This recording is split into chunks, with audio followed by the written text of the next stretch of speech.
Meu nome é Madalena. Tenho hoje 79 anos. Sou de Abaetetuba, no Pará. E hoje, meu bem, eu resolvi abrir esse baú aqui dentro do meu peito, cheio de dor e lembrança amarga. Vou te contar tudo. Não vai ser fácil, não. Mas eu carrego isso há tanto tempo. E talvez agora seja a hora de despejar o peso. Porque o que aconteceu comigo, ninguém merece. Nem a pior pessoa no mundo. Mas antes de tudo afundar, eu fui uma criança feliz. E é até esquisito falar isso, sabe? Porque às vezes, quando a gente passa por tanta coisa ruim depois, parece que a cabeça apaga o que era bom. Mas eu me lembro. Sim, e era bonito. A gente não tinha quase nada. Morávamos numa casinha de madeira, chão batido, 2 peças só. Eu, meu pai Alcides e minha mãe Francisca. A casa era simples, mas cheia de calor humano. Não de dinheiro, não de riqueza, mas de coisa que hoje em dia parece até artigo de luxo. Amor. Meu pai trabalhava no porto carregando e descarregando mercadoria. Saía de casa cedo, o dia ainda nem clareava direito, e voltava só de tardinha, com a camisa ensopada de suor. Mas mesmo cansado, ele chegava com um sorriso no rosto, trazia um carinho no cabelo, um beijo na testa, "Como foi teu dia, minha filha?" Ah, se eu soubesse o quanto eu ia sentir falta disso.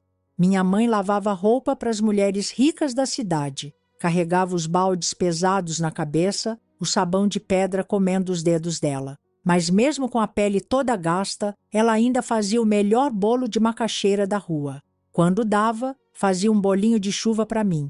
Era o nosso luxo. Eu era filha única, então toda a atenção era minha. Meus pais me amavam de um jeito bonito, sabe? Não era amor de dizer só, era amor de gesto. Meu pai sempre dizia que eu ia ser a florzinha da família, que ia estudar, ser alguém. E minha mãe rezava todo dia para que eu tivesse uma vida boa, melhor que a deles. Ela era dessas mulheres de fé que acendia vela e rezava pelos cantos pedindo proteção. A escola era o meu lugar preferido. Eu adorava as professoras, adorava aprender. Tinha um caderno só, que eu guardava como se fosse um tesouro. As letras desenhadas ali eram meu orgulho. Eu queria ser professora quando crescesse. Achava bonito ensinar os outros. E na rua de terra, como eu brincava. Eu e minhas coleguinhas inventávamos de tudo. Pular corda, pega-pega, esconde-esconde no mato. Quando chovia, a gente fazia lama e fingia que era sopa de boneca. Voltava toda suja. Minha mãe xingava, mas depois me dava banho e ria baixinho. Nos domingos era sagrado. A gente ia para o rio. Meu pai me botava no ombro. Dizia que eu era sua princesa. E a gente se banhava na água barrenta, mas refrescante. A gente comia peixe frito enrolado na folha, chupava manga direto do pé, fazia piquenique com farinha e banana. Era um momento simples, mas que enchia o peito de alegria. Meu pai era respeitado na cidade. Era amigo de todo mundo. Tinha sempre alguém batendo na porta de casa, pedindo um favor, pedindo ajuda, e ele nunca negava. Ele dizia que quem planta o bem, colhe o bem. Naquele tempo eu acreditava nisso. Depois, eu aprendi que o mundo não é tão simples assim. Minha mãe tinha umas amigas que vinham costurar em casa. Enquanto elas faziam as bainhas, eu escutava as histórias delas, as fofocas da cidade. E de vez em quando eu via minha mãe olhar para mim com tanto orgulho, como quem pensa, minha filha vai ter um futuro bonito. Mal sabia ela o que vinha pela frente. A vida era mansa, dura, mas mansa. Tinha dia que a comida era pouca, mas a mesa sempre tinha uma oração antes. Meu pai agradecia até o pouco. Deus sabe o que faz, filha. Como eu ouvi isso da boca dele, e naquela época eu dormia tranquila. Deitava cedo, com o barulho dos grilos lá fora, a rede balançando devagar. Não tinha medo, não tinha pesadelo, não tinha dor.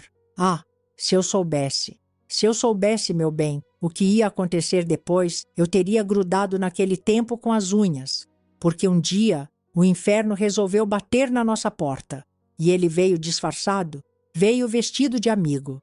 Naquela época, meu bem, amizade era ouro.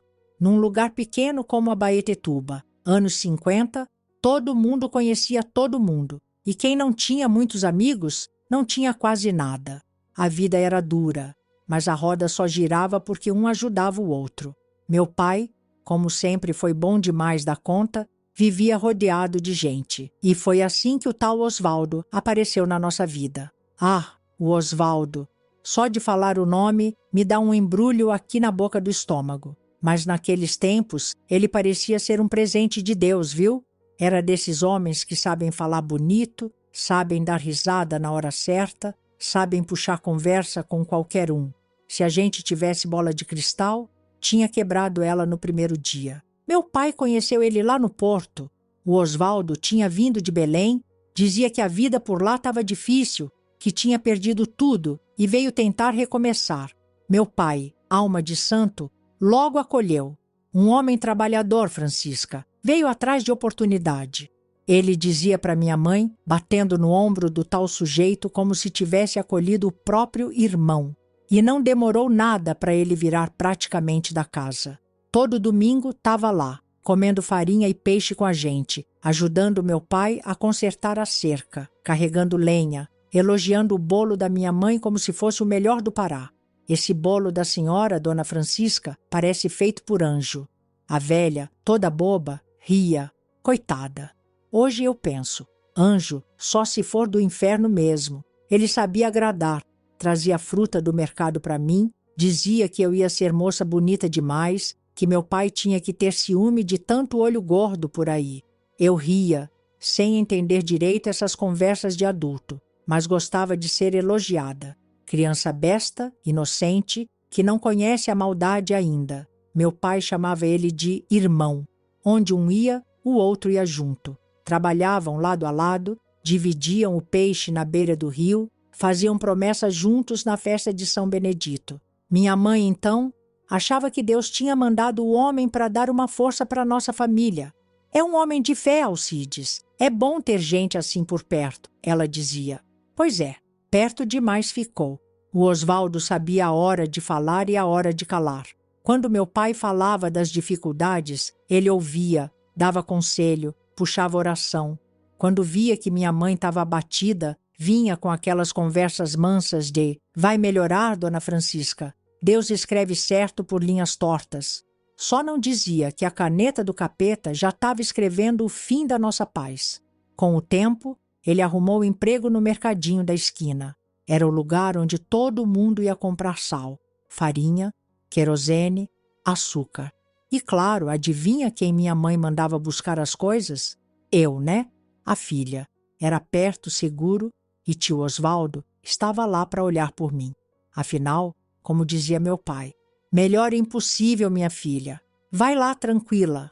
O homem fazia questão de ser doce comigo. Madalena, minha florzinha, tá estudando direitinho? Tua professora deve te amar, viu? Tão esperta que tu é.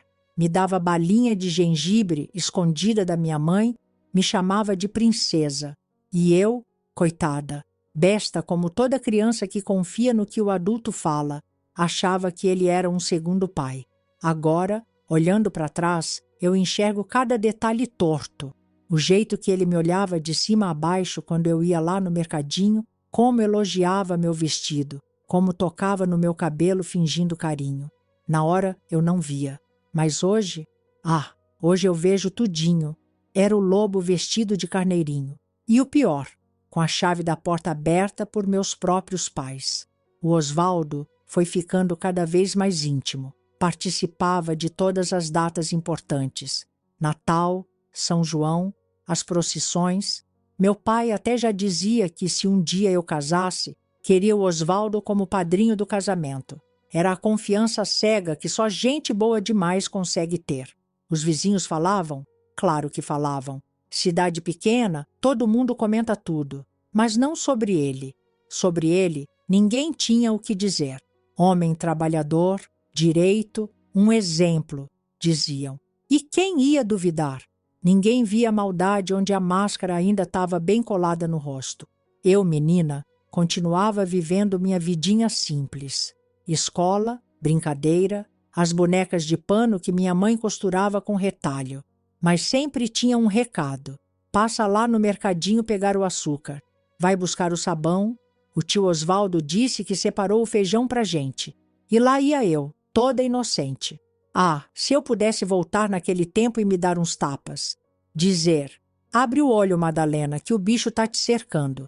Mas criança não sabe de nada, né? Criança acredita no que os pais dizem, acredita que o mundo é bom, que os adultos são anjos, e foi nessa confiança cega que eu fui me aproximando da beira do abismo.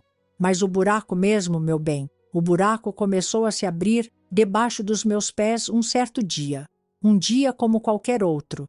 Eu fui no mercadinho, como sempre fazia. Só que daquela vez, não voltei mais. Se você está me acompanhando até aqui, já deixa teu like, meu bem, e me diz nos comentários, de onde é que você está me ouvindo? Ah, meu bem, se eu tivesse ouvido aquele aperto no peito, aquele friozinho na barriga, aquele sussurro lá dentro dizendo, não vai. Talvez nada disso tivesse acontecido. Mas criança não tem essas malícias, né? Ainda mais uma criança criada na confiança, acreditando que o mundo é um lugar bom. Pois foi assim que eu caminhei, sorrindo para o meu próprio cativeiro. Era uma sexta-feira quente, daquelas em que o chão de barro vira poeira fina e a gente volta para casa com os pés encardidos. Minha mãe, como sempre, tinha 1000 coisas para resolver. Lavava a roupa, cuidava da comida e eu, no meio das brincadeiras com minhas coleguinhas na rua, fui chamada na porta. Adalena, vai lá no mercadinho buscar o açúcar e o sabão. Tio Osvaldo disse que já separou. Pronto, lá ia eu, como sempre ia. Caminho conhecido, rosto amigo, a mesma rotina. Peguei o cesto de palha, balancei as tranças e segui estrada dentro. Na minha cabeça, era só mais uma ida ao mercadinho. Ah, se fosse. Quando cheguei, Osvaldo estava na porta, como sempre com aquele sorriso que hoje eu sei muito bem o que escondia.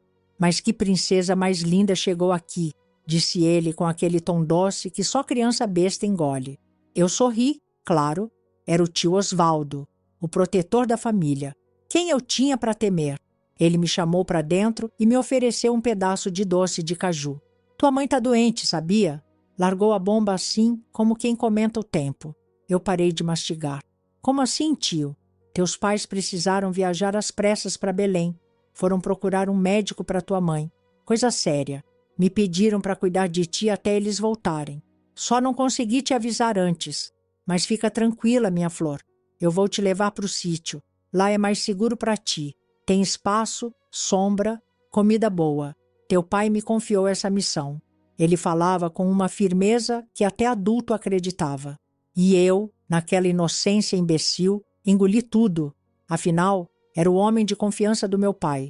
Se ele dizia, quem era eu para duvidar? Vai lá pegar tuas coisinhas, só o básico. Tua mãe pode demorar uns dias. E eu fui, meu bem. Fui. Com a leveza de quem acredita no que escuta, arrumei minha sacolinha de pano com 2 vestidos. O terço da minha mãe e uma boneca de pano que ela mesma costurou. Nem pensei em avisar ninguém. Ele já tinha falado com meus pais, né? Para que preocupar os outros? Quando voltei, ele já me esperava com a carroça pronta. O cavalo mascava o freio, o céu já começava a mudar de cor. Aquele azul limpo do dia dava lugar a um alaranjado preguiçoso. Subi na carroça, sentei ao lado dele e seguimos estrada adentro. No caminho, ele foi falando, conversando, tentando me distrair. Falava de como o sítio era bonito, que eu ia adorar ver as galinhas, o pomar, o açude. E eu ali, toda animadinha, sonhando com a novidade. Criança boba é fácil de enganar. Andamos tanto que eu perdi noção de distância. Só via mata dos 2 lados, poucos casebres lá longe, cheiro de mato úmido e silêncio. Um silêncio que hoje me arrepia só de lembrar. Quando chegamos, o sítio era afastado. Não dava para ver vizinho nem ouvir barulho de ninguém. Só o canto das cigarras e o mugido de uma vaca velha no cercado. Ele me ajudou a descer, pegou minha sacola e me levou para dentro de casa. Uma casa simples, de madeira, mas com um cheiro estranho. Não era sujeira, nem mofo. Era, sei lá, cheiro de coisa errada. Pronto, minha flor, aqui tu tá segura. Teus pais vão avisar quando for para tu voltar. Naquela noite, ele fez comida, me serviu mingau doce, contou história de assombração, dessas que criança do interior adora ouvir para depois dormir encolhida. Eu me senti até especial. Era cuidado demais para quem só ia passar uns dias, pensei. Mas o tempo começou a escorregar. No segundo dia, nada dos meus pais. No terceiro, mesma coisa. No quarto, já comecei a perguntar: tio, quando a mamãe volta? Ele abaixava o olhar, fazia cara de preocupado e dizia: estão tentando resolver lá, minha flor. É complicado, mas logo eles voltam. Confia em mim. E eu confiava. Ainda confiava. Como é que não ia confiar no homem que meu pai chamava de irmão? Mas o desconforto começou a crescer. Eu já não podia sair da casa.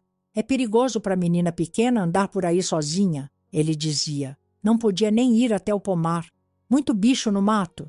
E eu ficava ali, trancada, desenhando no chão com graveto, esperando o tempo passar. Os dias viraram semanas, e o tom da conversa dele foi mudando. O carinho começou a ficar estranho. Ele já me abraçava demorando um pouco mais. Alisava meu cabelo com mão que não era mais de tio. Me chamava de minha boneca, minha princesinha, com um jeito que fazia um nó na minha barriga. Mas eu não entendia ainda, sabe? Não sabia nomear o que era aquele mal-estar. Só sabia que me incomodava, que me dava vontade de sumir. Até que numa noite ele trancou a porta por dentro, coisa que nunca tinha feito, e sentou do meu lado na rede. Agora, minha flor, tu é só minha. Eu prometi para os teus pais que ia cuidar de ti, e vou, só que tem que ser do meu jeito. Tu entende, né? Eu não entendi, não mesmo, mas o medo já tinha começado a crescer como um bicho de dentro para fora. Naquela noite, eu dormi encolhida no canto. E foi aí, meu bem, que eu percebi. Eu não ia voltar para casa tão cedo, se é que ia voltar um dia. Sabe aquela sensação de quando a barriga aperta, o coração dispara e a cabeça tenta fingir que está tudo bem? Foi assim que começou, meu bem. A partir dali, cada dia era uma pedra nova nas costas. E o pior é que a primeira pedrada nem parece tão grande, só depois que a gente vê o tamanho da avalanche. Osvaldo já vinha preparando o terreno fazia tempo. Aquele jeitinho manso dele, aquela fala doce, as balinhas que ele me dava escondido, tudo era só o alicerce da desgraça que ele ia levantar em cima de mim. E eu era só uma criança besta, que acreditava que adulto sempre tem razão. Depois daquela noite em que ele trancou a porta por dentro e falou que agora eu era só dele, as coisas começaram a desandar de um jeito que nem rezando para todos os santos do Pará daria jeito. No início, era só carinho demais, como ele dizia. Me fazia sentar no colo, me chamava de bonequinha dele, passava a mão no meu cabelo, no rosto e ia descendo, cada dia um pouquinho mais. Eu me encolhia, mas não sabia nem por quê. O corpo entendia antes da cabeça. Criança sente o que está errado antes de conseguir nomear. Tu é tão bonita, Madalena, tão cheirosa, ele murmurava perto da minha orelha, com aquele hálito quente de quem já devia estar bebendo escondido. Quando eu tentava me afastar, ele dava aquela risadinha mansa, como se fosse tudo uma brincadeira. Que foi, minha flor? Tá com vergonha do teu tio? Tio tá só cuidando de ti, como teu pai pediu. E eu acreditava, porque me ensinaram que adulto sabe o que faz. E porque, no fundo, eu tinha medo de não acreditar, medo de desobedecer. Criança criada no respeito aos mais velhos não aprende a se proteger de velho canalha. Os dias viraram uma coisa só. Eu já nem via mais a luz do sol direito. Ficava sempre dentro de casa, cercada por aquelas paredes de madeira que pareciam cada vez mais apertadas. Quando eu pedia para sair no quintal, ouvir o canto dos passarinhos, ele negava. Muito bicho lá fora, cobra-te, aranha. E se tu some? Teus pais me matam? Aquela história dos meus pais já tinha virado uma novela sem fim. Cada dia um capítulo novo. Ainda tão no hospital? Tua mãe piorou. O médico disse que tem que esperar. Mas por que eles não mandam recado, tio? Eu perguntava com o olho cheio d'água. Tu acha que na cidade grande é assim fácil, Madalena? Não tem como mandar recado toda hora. Eles confiam em mim, estão contando contigo aqui, quietinha. E eu calava, sempre calava, até que um dia a primeira faca entrou de verdade. Era de tardinha, o céu já puxava para o vermelho queimado, o canto das cigarras fazia aquele barulho que parece grito de desespero. Ele me chamou para o quarto. Vem cá, bonequinha. Hoje a gente vai brincar de um jeito novo, falou com aquele sorrisinho nojento. Eu travei. Olhei em volta, sem saída. A casa parecia menor. O ar ficou pesado. Vem, minha flor. Não faz bico. Tu sabe que o tio te ama, né? Tu é minha menininha. E foi aí, meu bem, que o tal cuidar de mim virou outra coisa. Coisa que criança não devia nem saber que existia. Coisa que doía. Coisa que me fez chorar baixinho, tentando segurar o soluço porque, se eu chorasse alto, ele reclamava. Não faz drama, Madalena. Tu tá me deixando triste. Eu tô te dando amor. Só tô mostrando o quanto tu é especial. Ele dizia essas barbaridades enquanto fazia as coisas, e cada palavra parecia uma ferroada. Quando terminou, me largou na cama como quem joga pano velho. Se tu contar para alguém, teus pais nunca mais vão querer te ver. Eles vão saber que tu é uma menina suja, Madalena. Só eu vou continuar aqui por ti. Ah, meu bem, e é assim que a gente começa a morrer por dentro. Não é de uma vez só, não. É aos pouquinhos. Primeiro o medo entra, depois a culpa vem e senta do teu lado. A vergonha aparece em seguida e vira tua melhor amiga. E o silêncio? Esse fica abraçado contigo noite e dia. Depois disso, foi como se uma porta tivesse aberto de vez para ele. Toda noite ele inventava uma brincadeira nova, sempre dizendo que me amava, que eu era tudo para ele, que eu era a única coisa boa que tinha na vida dele. E eu, cada vez mais confusa, mais perdida, mais machucada. De dia fingia ser o mesmo tio bonzinho de sempre. Fazia comida, me dava doce, contava história. À noite, virava um monstro. Só que o monstro usava minha confiança contra mim e ainda me fazia acreditar que a culpa era minha. Tu que é bonita demais, minha florzinha. Com o passar das semanas, eu já nem perguntava mais pelos meus pais. Não porque tinha aceitado a história dele, mas porque perguntar só deixava ele nervoso. E quando ele ficava nervoso, doía.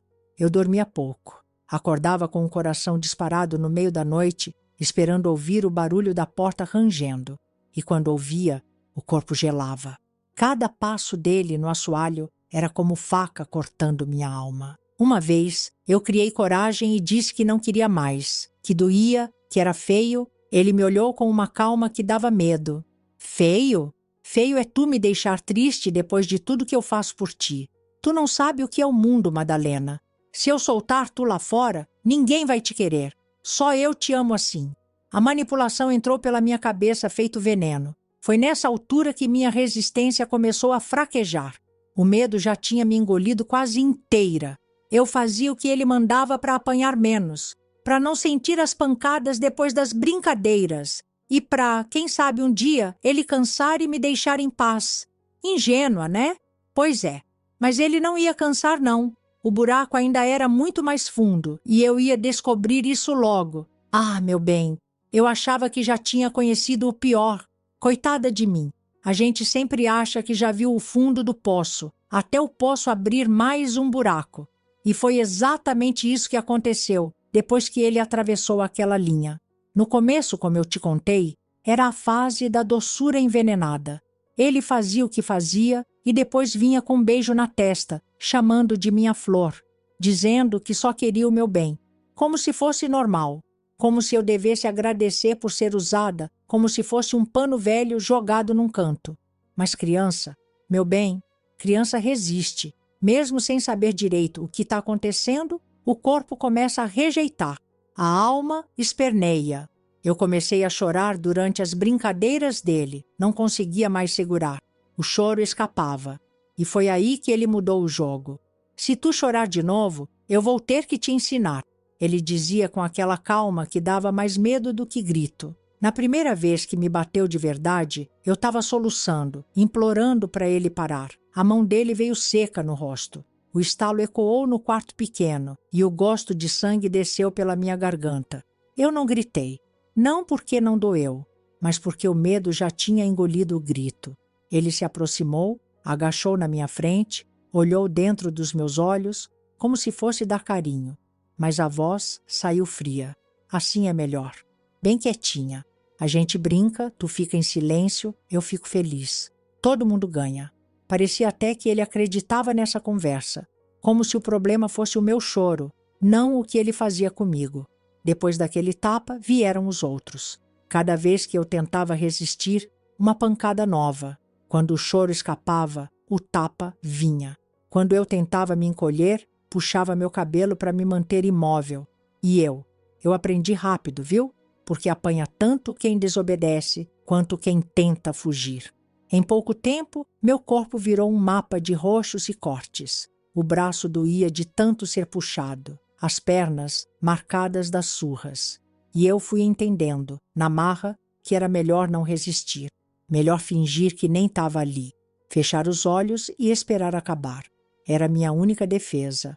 Ele chamava isso de fazer eu aprender a me comportar. Como se eu fosse uma boneca quebrada que precisava de conserto. E eu, cada dia mais vazia, obedecia. Não porque queria, mas porque já não via mais saída. Os dias se confundiam. Não tinha mais segunda, terça ou domingo. Era só um amontoado de horas pesadas. De manhã, ele cozinhava mingau ralo, me dava o prato e dizia com aquele ar de bom moço: come tudo, minha bonequinha, para crescer forte. À noite, vinha o verdadeiro inferno e no dia seguinte, tudo de novo. Quando eu ousava perguntar dos meus pais, ele reagia como se eu tivesse cuspido na cara dele. Teus pais? Teus pais me abandonaram com essa responsabilidade toda. Tu acha que eles estão preocupados contigo? Então é vivendo a vida. Eu que fiquei. Eu que te amo. E foi assim que ele começou a mexer com minha cabeça. Plantava essa culpa como quem planta mandioca, fundo e para durar. Dizia que se eu estava presa ali, era porque eles não queriam mais saber de mim, que ele era o único que me amava. E depois de repetir tanto, eu comecei a duvidar da minha própria memória. Aos poucos parei de perguntar. Não porque aceitei, mas porque ouvir aquelas respostas doía mais que o silêncio. Tinha noites que eu acordava no susto, com a mão dele passando na minha perna. Nem esperava mais ele chamar. Ele chegava devagar, puxava meu braço e começava tudo de novo. Às vezes, ele bebia antes, o que deixava tudo ainda pior.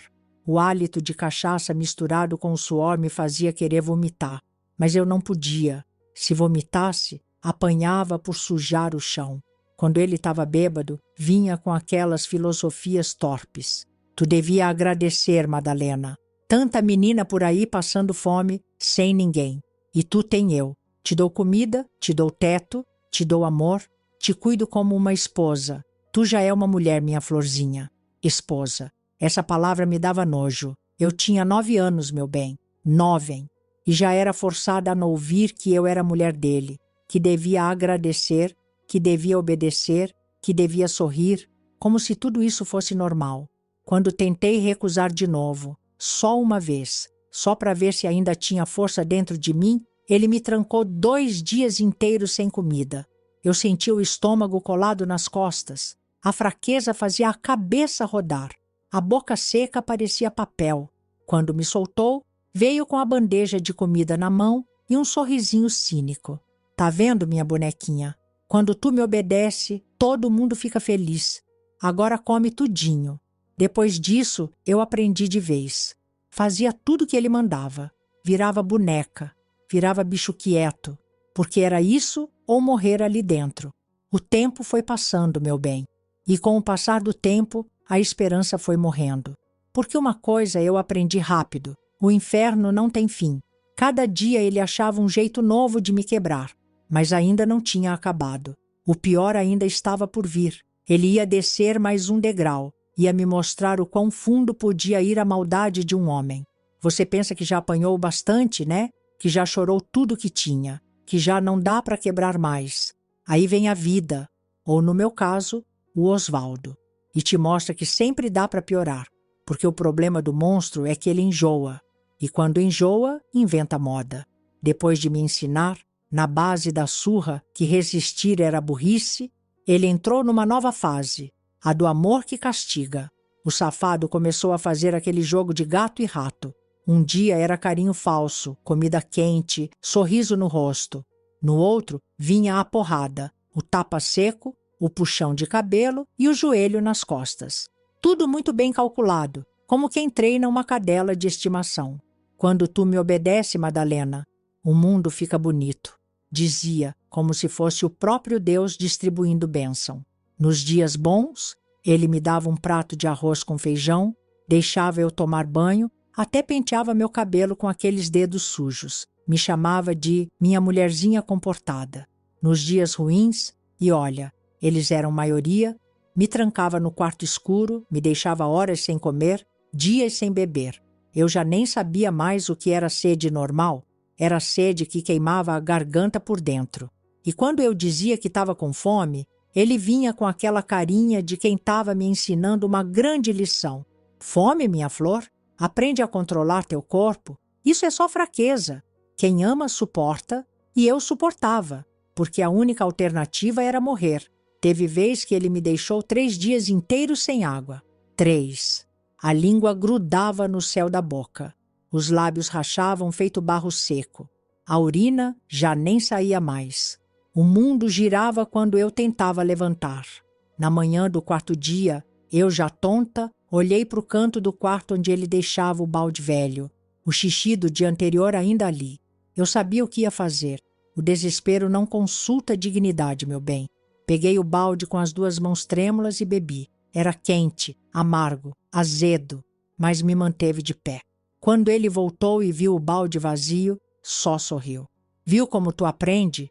Tu é forte, minha bonequinha. Por isso que eu te amo. O amor dele só crescia na medida que ele me destruía. Cada gota de força que eu mostrava, ele transformava em argumento para continuar.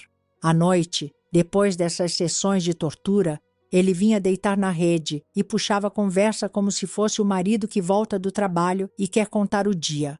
Sabe, Madalena, tu é tudo que eu sempre quis. Mulher de verdade tem que saber agradar e obedecer.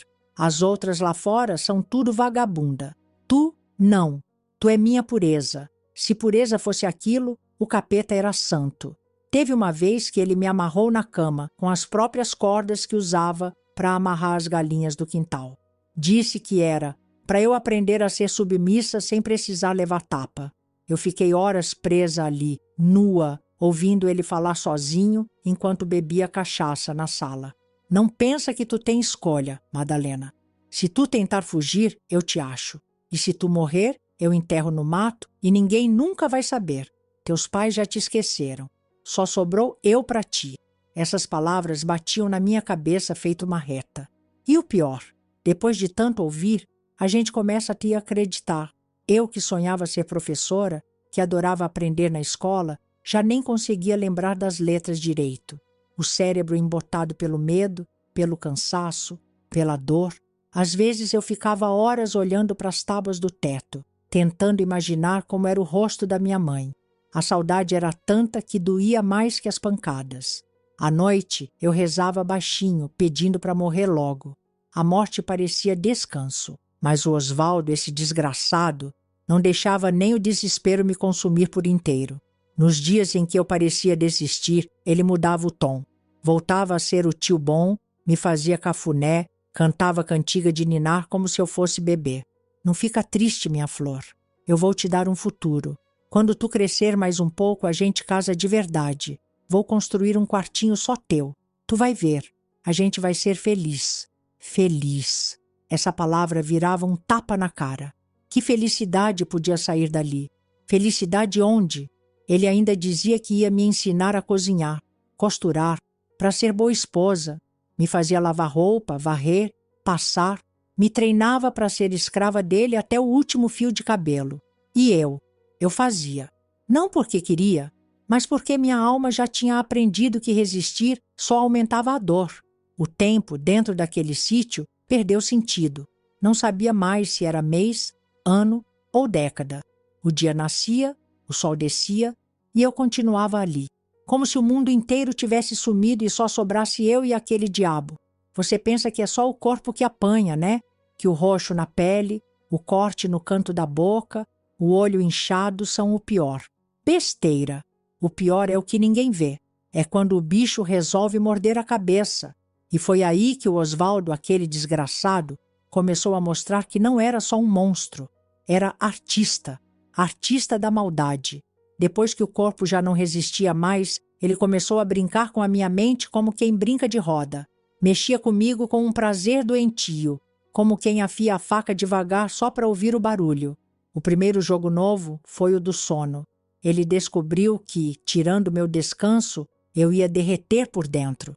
Começou devagar, acordando no meio da noite com qualquer desculpa. Acorda, Madalena. Vem aqui fazer companhia para o teu homem. Eu já nem tinha forças para discutir.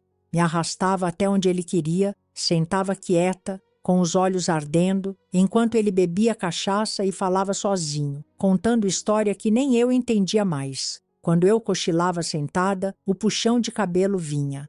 Olha a falta de respeito. Tu tá me ignorando? Eu tô aqui falando contigo. E lá se ia o pouco de energia que eu ainda tinha. Nessa brincadeira de arrancar o sono, foram dias e dias. A cabeça começou a embaralhar. Eu não sabia mais se estava sonhando ou acordada.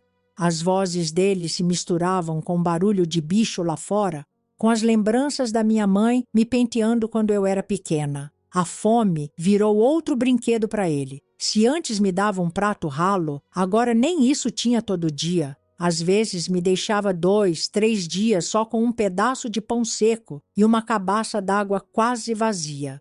Quando eu sentia a barriga grudando nas costas, ele vinha com o sermão nojento. Tua gula que te trouxe para cá.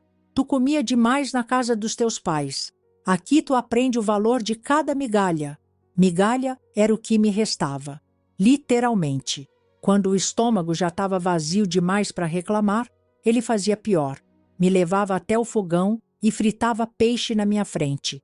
O cheiro invadia o cômodo. Me dava náusea e desejo ao mesmo tempo. Depois, comia tudo na minha frente, lambeva os dedos e dizia sorrindo: hoje não é dia para tu comer, só para tu olhar. Assim, tu aprende a esperar. Essa mistura de esperança com frustração foi matando o resto de mim que ainda tentava existir. Começou então a fase da humilhação educativa, como ele chamava. Me fazia dormir no chão batido, amarrada como bicho. O frio da madrugada cortava os ossos. A pele colada na terra úmida, os insetos andando pelo corpo e eu ali, imóvel. Se eu chorava, vinha o sermão. Chora não, Madalena. O chão é teu amigo. Ele vai te ensinar a ser humilde. Humildade, segundo ele, era ser invisível. Era ser objeto. E eu estava me tornando exatamente isso. De manhã, soltava as amarras e jogava um pedaço de banana verde no meu colo. Vem, minha flor. Hoje é dia bom. Os dias bons dele eram esses: um fiapo de comida, uma folga nas pancadas e talvez um banho de bacia. Mas o veneno mais forte não era o que ele fazia com meu corpo, era o que despejava na minha cabeça. Repetia sempre o mesmo discurso, martelando, como quem cava buraco fundo. Tu tá aqui porque tu merece. Tua mãe não quis mais cuidar de ti. Teu pai me entregou porque não aguentava. Eu sim, te amo. Eu sim, fico contigo. Só eu. No começo, eu ainda tentava dentro da minha cabeça negar. Repetia baixinho para mim mesma que meus pais me amavam, que não era verdade. Mas depois de tanto ouvir, tanto apanhar, tanta fome, tanto sono roubado, o pensamento começou a falhar. Será? Será que eles tinham mesmo me largado? Será que eu estava ali porque era ruim? Porque era feia? Porque ninguém queria saber de mim. Ele via essa dúvida crescendo nos meus olhos e se aproveitava. Tu não presta, Madalena, mas eu te perdoo. Tu ainda pode me agradar se fizer tudo direitinho. E eu fazia. Virava boneca. Boneca quebrada que não reclama, não pensa, não respira alto. Perdi a noção de quantos meses se passaram. Talvez 1 ano já. Não sei. Só sei que o tempo sumiu, como se tivesse sido engolido junto com a minha esperança. Comecei a viver no automático. Fazia o que ele queria. Comia quando ele deixava. Dormia quando ele permitia. Era como se minha alma tivesse saído do meu corpo e só o casco tivesse ficado. Eu já não tinha medo dele à noite. Não porque não doía mais. Doía. Sempre doía. Mas porque já nem havia força para sentir. Teve uma noite, lembro bem, que ele chegou mais bêbado que o costume, com um facão na mão. Sentou na beira da rede e ficou me encarando enquanto afilava a lâmina com uma pedra. Um dia, Madalena, se tu me fizer raiva de verdade, eu te corto todinha. Mas por enquanto, tu tens sorte. Eu ainda te amo. E eu apenas assenti com a cabeça. Nem tremi, nem chorei, nem pedi. Foi nesse ponto que eu percebi. Eu já não era mais eu. Pois é, meu bem. Eu achava que já tinha conhecido tudo de ruim que podia existir. Mas com o Osvaldo, o fundo do poço tinha subsolo. Quando o homem percebeu que já me tinha na palma da mão, resolveu começar a brincar de outro jeito. A dor já não bastava mais para ele. Agora, o que excitava aquele monstro era ver o quanto eu suportava. A fase nova dele era de ensinamentos. Cada castigo, segundo ele, era para me fazer melhorar como mulher. Acha bonito? Eu era só uma menina magricela, ossuda de tanta fome. E ele já me tratava como se eu fosse alguma esposa rebelde que precisava de disciplina. E o método dele? Agora a coisa começou a ficar mais criativa. As queimaduras foram as primeiras novidades. Não eram queimaduras grandes, não, porque ele queria que eu vivesse bastante para apanhar mais.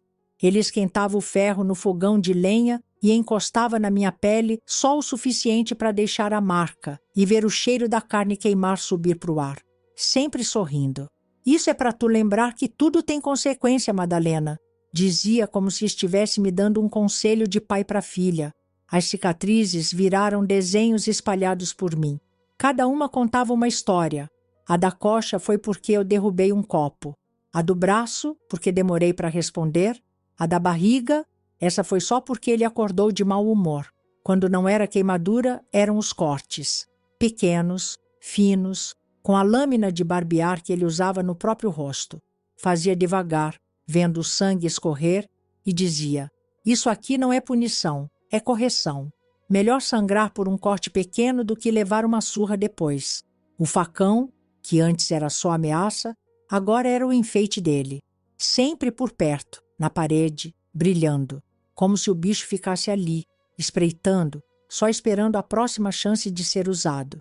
E o pior, meu bem, é que nesse meio de tanta desgraça, ele ainda brincava com falsa generosidade. Se eu fizesse tudo certo, e olha que era tudo segundo o humor dele, eu ganhava uma fruta, um pedaço de pão. Coisa simples, mas que para quem estava morrendo de fome parecia um banquete. Viu como é bom obedecer? Quando tu faz o que eu quero, a vida fica bonita para nós dois. Vida bonita, segundo ele, era eu calada, imóvel, aceitando tudo de cabeça baixa. Eu não era mais gente, eu era um pedaço de carne respirando.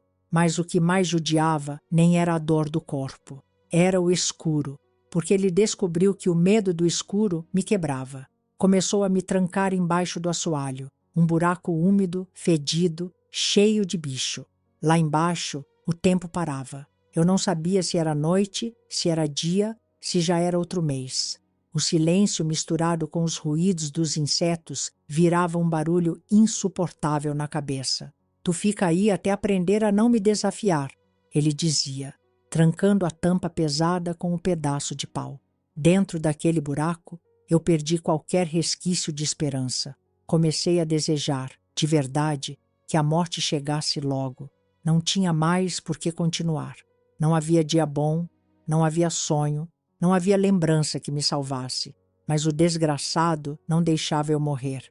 Sempre na hora que o corpo já parecia apagar, ele vinha, me puxava pelos cabelos, dava água na marra e me jogava um pedaço de comida podre para eu não desmaiar de vez.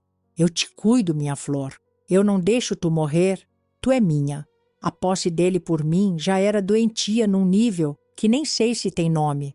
Ele falava disso com um orgulho, como quem exibe um prêmio. Meu sofrimento era o troféu dele. Aí um dia, algo dentro de mim se mexeu. Não sei se foi instinto, se foi a última faísca de sobrevivência, mas veio. Enquanto eu tremia no chão frio, pensei: e se eu tentasse fugir? Se morresse tentando, pelo menos seria tentando. Era loucura? Claro que era. Ele conhecia cada canto daquele sítio. Eu não sabia o caminho de volta para lugar nenhum. Mas o desespero tem dessas, meu bem. Quando a dor já te esmagou por inteiro, qualquer mínima chance vira uma luz. Comecei, então, a prestar atenção em tudo. Nas rotinas dele, nos cochilos depois da cachaça, nos horários em que ele saía para mexer na roça. Eu sabia que se tentasse e ele me pegasse, seria o fim. Mas o fim já estava me rodeando de todo jeito. Era só questão de tempo. A fuga virou o único pensamento que me mantinha acordada. Cada noite eu fazia planos na cabeça. Cada manhã eu me perguntava se aquele seria o dia certo. Mas planejar é fácil, meu bem. Difícil é executar com um monstro te vigiando. E foi nesse ponto que eu cheguei na beirada do abismo. Ou eu pulava, ou esperava ele me empurrar. O corpo já estava morto há muito tempo, mas a cabeça ainda arrumava forças para se iludir. A tal ideia da fuga ficou martelando na minha mente dias e dias. Era a última réstia de coragem agarrada num fiapo de esperança podre. Eu sabia que, se desse errado, o inferno que eu já vivia ia parecer piquenique perto do que me esperava. Mas o pensamento era claro, pior do que já estava, só se ele me enterrasse viva. E, sinceramente, às vezes eu até preferia. Esperei semanas, observando tudo, o horário que ele saía para buscar lenha, o tempo que demorava na horta, o quanto bebia antes de desabar na rede. Eu já sabia quando ele roncava pesado, de barriga cheia de cachaça e peixe salgado. Numa dessas tardes, o acaso resolveu me dar uma brecha. Ele saiu mais cedo, com o facão na cintura e a espingarda no ombro, dizendo que ia caçar uns passarinhos. Só Deus sabe o que aquele monstro fazia nesses momentos sozinho na mata. Eu, de dentro do casebre, só via a poeira da bota dele sumindo na estrada de terra. Meu coração parecia um tambor desgovernado no peito. As mãos tremiam, as pernas fracas mal me sustentavam. Eu me arrastei até a janela lateral, aquela que ele sempre esquecia de trancar por completo. Só faltava levantar o trinco de madeira velha. Foi nesse exato instante, meu bem, que eu percebi o quanto o medo deixa a gente burra. O trinco rangeu alto demais. O barulho ecoou como trovão na minha cabeça. Gelei, esperei. Silêncio. Respirei fundo. Vai, Madalena. Ou tu vai agora, ou nunca mais. Escorreguei para fora da janela. Caí com o peso do corpo magro na terra batida. As costelas doeram com o impacto, mas não era hora para sentir dor. Me levantei rápido, descalça, e comecei a correr mata adentro. Não sabia onde estava. Não fazia ideia da direção. Só corria. O mato arranhava meus braços, as folhas cortavam meu rosto, os galhos puxavam meu cabelo, e eu seguia. O coração pulando na boca, a respiração falhando, o sangue quente escorrendo pelas feridas abertas na pele. O sol já se escondia e a claridade sumia rápido. Ouvi o primeiro grito dele longe, vindo da direção da casa. Madalena!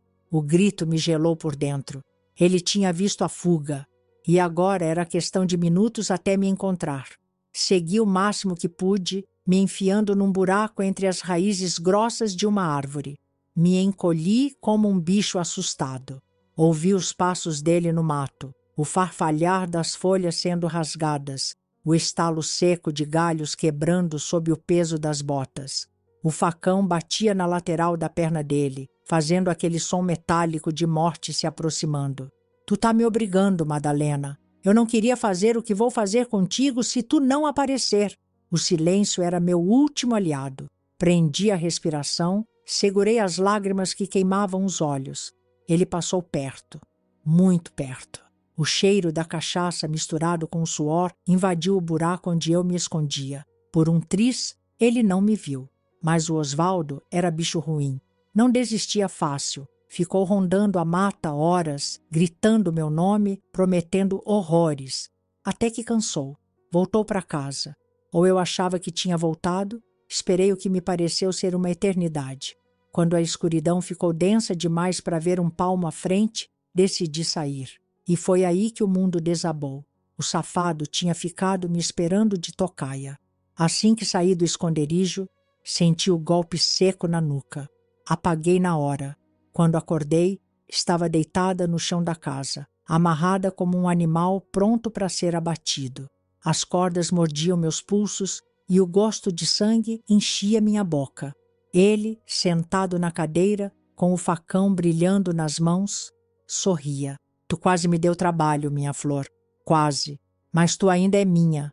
Agora, tu vai aprender o que acontece com quem tenta fugir. O que veio depois, meu bem, eu não desejo nem pro pior ser vivo dessa terra. Ele começou me deixando 2 dias trancada, sem água, sem comida, sem luz. O cheiro do próprio corpo apodrecendo misturava com o vômito seco que escorria da minha boca. Quando resolveu me soltar, as torturas ganharam outro nível. Começou a me afogar na bacia de água, segurando minha cabeça dentro até eu perder o ar. Cada vez que eu desmaiava, ele me puxava de volta, ria e dizia: viu? Eu controlo até teu ar. Tu só vive porque eu deixo. As surras ficaram mais violentas. Não era mais tapa ou puxão. Era murro, chute, joelhada. Ele se excitava vendo o rosto inchado, os olhos roxos, os dentes moles sangrando. Mulher boa é mulher quebrada. Falava com aquele prazer doentio. E no meio disso tudo, ele ainda tinha a cara de pau de me chamar de amor da vida dele. O corpo já não reagia mais. Eu só respirava porque a morte era teimosa. Foi nesse ponto que eu me dei conta de que já não era gente. Era só uma coisa que respirava por obrigação. Mas o destino, meu bem, ainda tinha mais umas cartas escondidas, porque o Osvaldo, mesmo com toda a sua maldade, não contava que do outro lado, bem longe dali, ainda tinha gente que não tinha desistido de mim. Sabe, meu bem, durante todos aqueles anos em que eu apanhava, gemia e virava nada nas mãos daquele desgraçado, eu achava que o mundo tinha me esquecido. Lá dentro daquele sítio, não tinha janela para o que acontecia lá fora, não tinha vizinho, não tinha barulho de gente, não tinha vida. Era eu e ele, e o inferno inteiro. Mas depois, muito tempo depois, já em casa, quando tudo finalmente acabou, e eu ainda nem sabia o que era respirar sem medo, foi o meu pai que sentou comigo e me contou o que eu nunca poderia imaginar. Filha, você pensa que nós desistimos? Nem um minuto, ele me disse com a voz embargada. E aí eu entendi que, enquanto eu estava lá embaixo daquele chão, quase virando pó, tinha gente cavando por mim do lado de fora. Meu pai contou que desde o dia em que eu sumira, eles nunca aceitaram a história de que eu tinha fugido ou sido levada para longe. A cidadezinha inteira achou que era coisa de criança que se perdeu. Alguns até diziam, cochichando pelos cantos: talvez tenha caído no rio, vai ver se perdeu no mato. Mas ele não, ele sabia. Minha filha não fugiria assim, dizia para todo mundo. Minha mãe, coitada, foi definhando. A mulher forte, que antes me fazia os bolinhos de macaxeira e ajeitava meu cabelo, virou sombra. Rezava dia e noite, acendia vela atrás de vela na igrejinha, implorando para Deus dar um sinal. Só que o tempo é cruel, meu bem. Foram meses, depois anos, e mesmo assim, meu pai continuava. Foi aí que entrou o seu Agenor, um policial da cidade, homem sério, amigo antigo da família. Não era homem de conversa mole, nem de desistir fácil. Seu Alcides, enquanto eu tiver fôlego, a gente procura, prometeu ao meu pai. E assim foi. Enquanto eu levava tapa, corda e ferro quente, eles fuçavam tudo. Foram no porto, foram na beira do rio, foram nas roças vizinhas, nada, nenhum rastro. Mas o que ninguém via, e que o meu pai só começou a desconfiar muito depois, era o tal do Osvaldo. O homem, que antes era unha e carne com meu pai, de repente foi se afastando. Sumia por semanas, dizia que estava trabalhando em outros sítios, inventava histórias.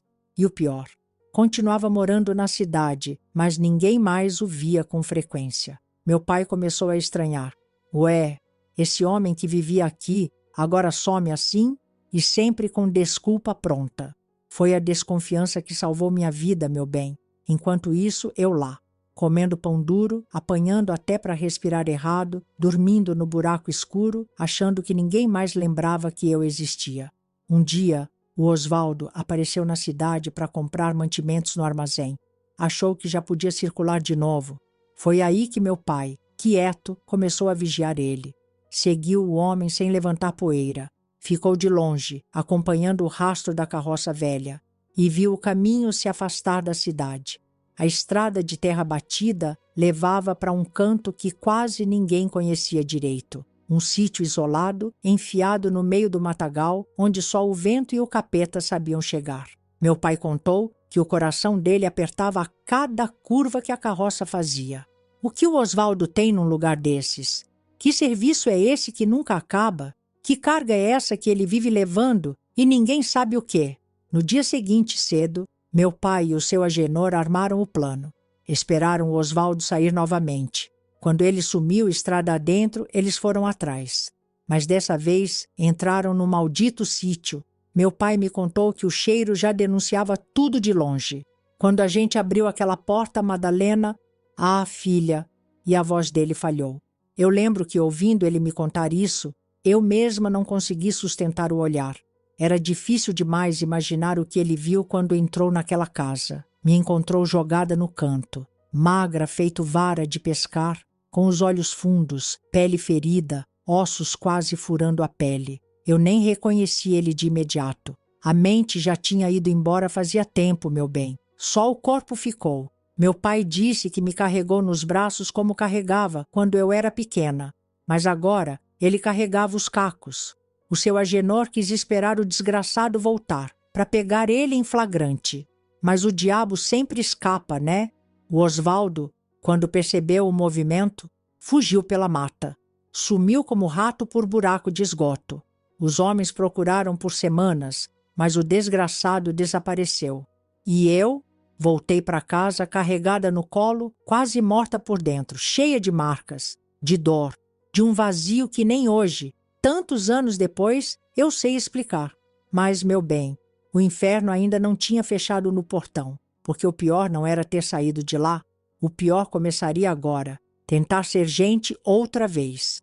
Eu achava, na minha inocência cansada, que quando saísse daquele buraco, o sofrimento ia acabar. Mas não acaba, não.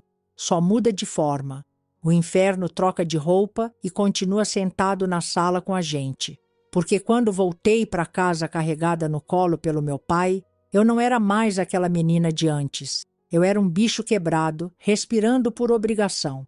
A vila inteira ficou sabendo, claro. Cidade pequena não tem segredo que dure mais que 2 horas. As vizinhas foram todas espiar quando me viram chegando, magra feito vara de pescar, os olhos fundos parecendo 2 buracos vazios. Umas cochichavam com pena falsa, outras já começavam a fazer suas versões da história, como sempre fazem. Minha mãe, quando me viu, desabou. Me abraçou forte, chorou, tremia igual vara verde.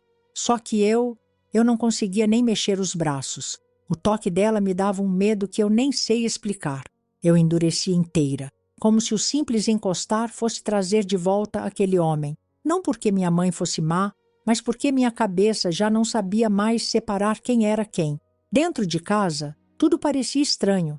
A mesa, o fogão, a rede, o cheiro do café que ela fazia, tudo me dava susto.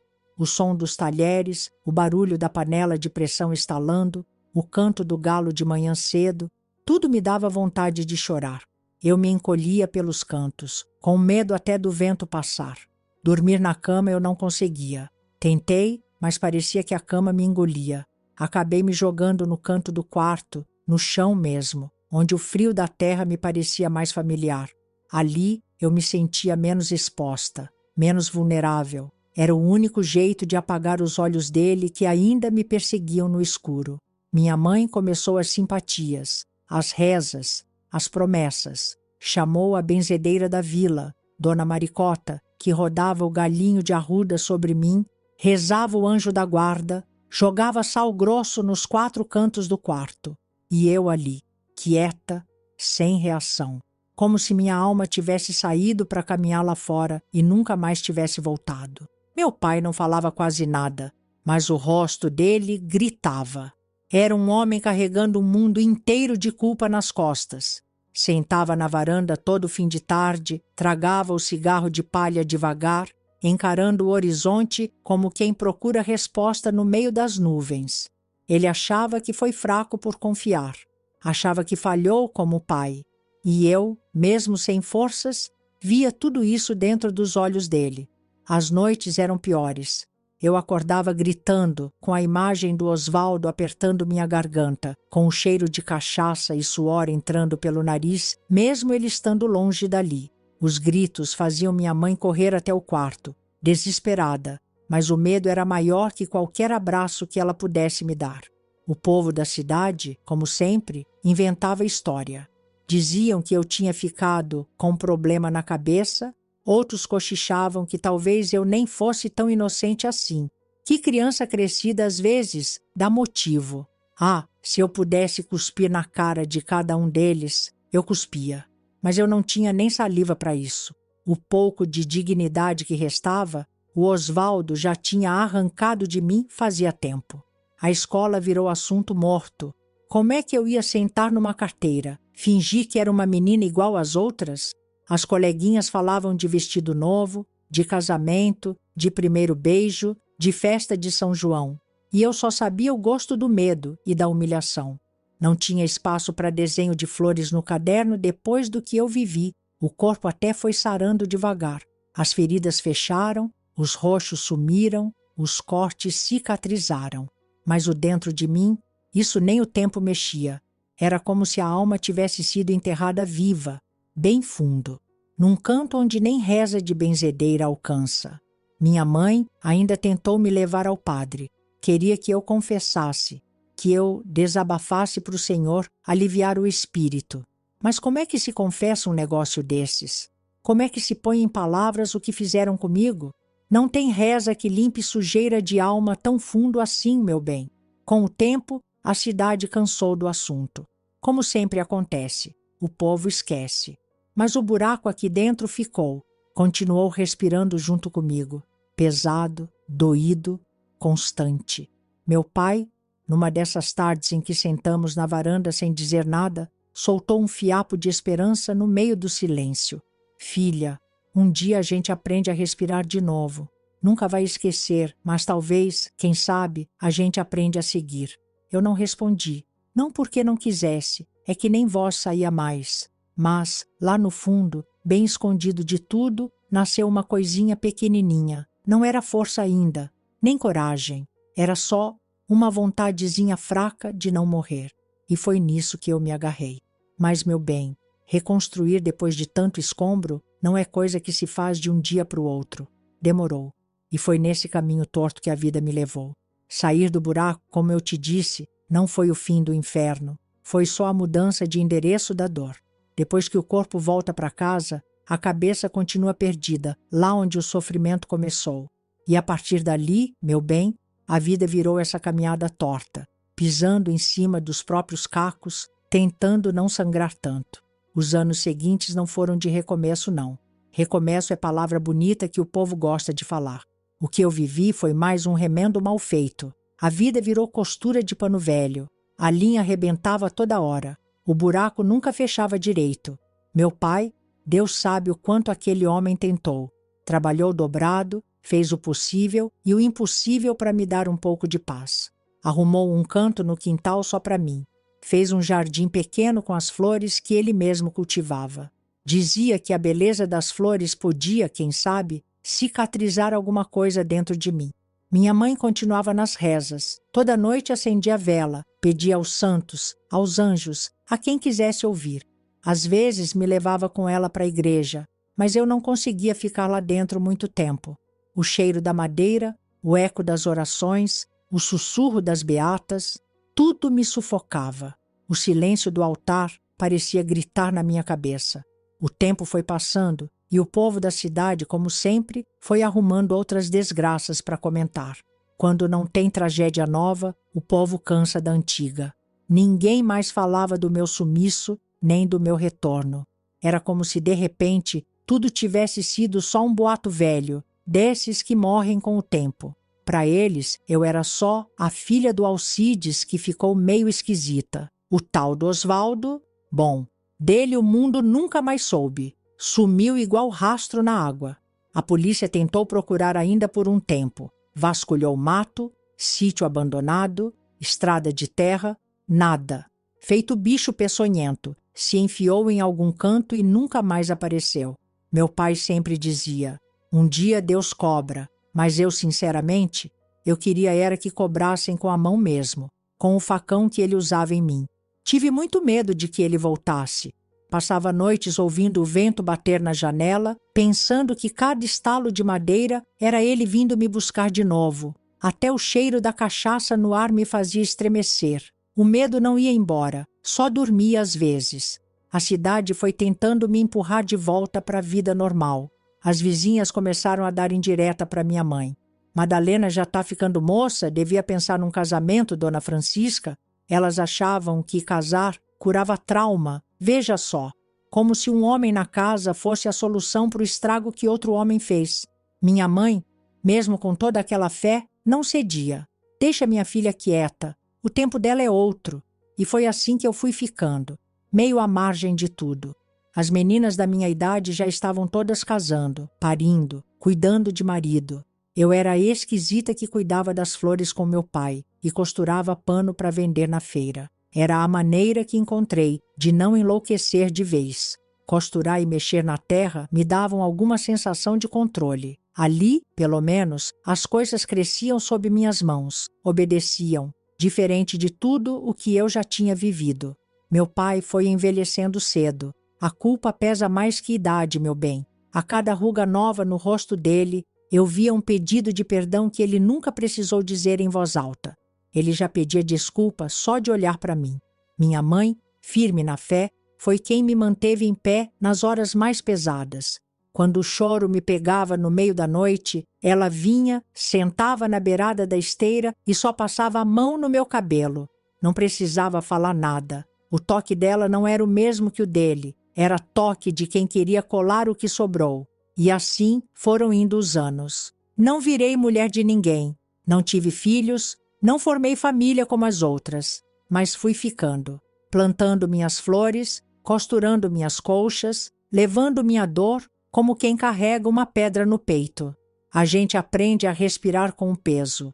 Do Osvaldo, nunca mais se ouviu nem sussurro. Às vezes eu sonhava que ele estava me olhando de longe, escondido no meio do mato. Acordava suada, apavorada. Outras vezes, sonhava que ele já tinha morrido, apodrecendo sozinho numa toca de cobra. Mas nunca soube a verdade, e talvez seja melhor assim. A minha vida não virou exemplo bonito para ninguém. Não tem final feliz de novela, não. Mas eu tô aqui, não tô? Respirei cada dia, um de cada vez, mesmo quando parecia que o ar ia faltar. E foi assim que eu cheguei até hoje, com essas mãos enrugadas, com essas histórias entaladas aqui na garganta. E cá estou eu, meu bem, sentada nessa cadeira velha, com meus 79 anos nas costas, te contando essa história que nem eu acredito que vivi. Olhando para trás, parece até mentira. Mas foi tudo real, tudo doído, tudo vivido na pele. Só eu sei o que carrego nesse corpo encolhido e nessa cabeça cansada. A vida, depois de tudo aquilo, não virou conto bonito para ninguém contar na missa, não. Mas também não foi cova rasa, como o Osvaldo queria. Eu fiquei, sobrevivi, mesmo arrastando o peso, mesmo remendando o que sobrou de mim. Não porque sou forte, mas porque o destino é teimoso. Ele me deixou aqui, respirando cada dia como se fosse o último, mesmo quando eu pedia para ser o último de verdade. Meus pais... esses mereciam um altar. Meu pai carregou até o fim aquele olhar pesado, cheio de culpa, mesmo sem nunca ter sido o culpado. Morreu cedo, cansado do mundo, com os olhos ainda me pedindo perdão. Não precisava, mas eu sei que ele morreu com o peito pesado. Ele achava que devia ter visto o monstro antes. Mas, meu bem, quem desconfia de amigo que chama de irmão? Minha mãe ficou mais tempo. Continuou firme nas rezas, nas promessas, acendendo vela para mim até o fim da vida. Partiu com as mãos calejadas de tanto me amparar nas madrugadas em que eu acordava gritando, sentindo o hálito do diabo que me carregou por anos. Eu nunca casei, nunca quis. Homem para mim virou bicho de 7 cabeças.